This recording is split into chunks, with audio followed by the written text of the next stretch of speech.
বাংলাদেশের বাইরে প্রথম স্থায়ীভাবে নির্মিত ওল্ডহ্যাম শহীদ মিনারে আন্তর্জাতিক মাতৃভাষা দিবসের প্রথম প্রহরে সর্বস্তরের প্রবাসী বাংলাদেশিরা শ্রদ্ধা নিবেদন করেন। বিস্তারিত জানাচ্ছেন আমাদের নর্থ ইংল্যান্ডের বিশেষ প্রতিনিধি সৈয়দ সাদেক আহমদ। বাংলাদেশের বাইরে প্রথম স্থায়ীভাবে নির্মিত ওল্ডহ্যাম শহীদ মিনারে অমর 21শে ফেব্রুয়ারি ও আন্তর্জাতিক মাতৃভাষা দিবসের প্রথম প্রহরে সর্বস্তরের প্রবাসী বাংলাদেশিরা শ্রদ্ধা নিবেদন করেন। রাত 12:01 ম্যানচেস্টারের সহকারী হাইকমিশনার মোহাম্মদ জুবাইদ হোসেন প্রথমে পুষ্পস্তবক অর্পণ করেন। এরপর ওল্ডহ্যাম বাংলাদেশ অ্যাসোসিয়েশনের পক্ষ থেকে চেয়ারম্যান নাজমুল ইসলাম, ওল্ডহ্যাম কাউন্সিলের পক্ষ থেকে deputy leader Abdul Jabbar MB শ্রদ্ধা নিবেদন করেন। পরবর্তীতে বিভিন্ন রাজনৈতিক, সামাজিক ও সাংস্কৃতিক সংগঠনের ব্যানারে ভাষা শহীদদের প্রতি শ্রদ্ধা নিবেদন করেন আগত প্রবাসীরা।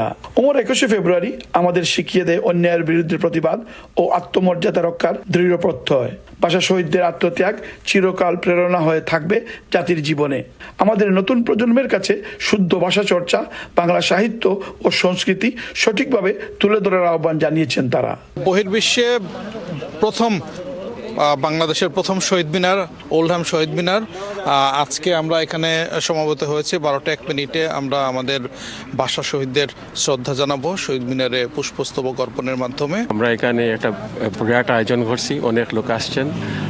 ওল্ডহ্যাম বাংলাদেশ অ্যাসোসিয়েশনে এইটা উদ্যোগ নিয়েছেন, তাদেরকে আমি ধন্যবাদ জানাই। আমি মনে করি আমাদের প্রজন্ম যারা আছেন তাদেরকে এই ভাষা আন্দোলন সম্বন্ধে অ্যাওয়ারনেস করা এবং এডুকেশন দেওয়া এটা খুব জরুরি।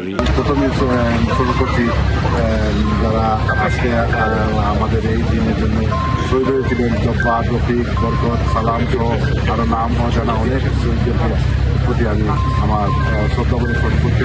সবাইকে মাতৃভাষার শুভেচ্ছা।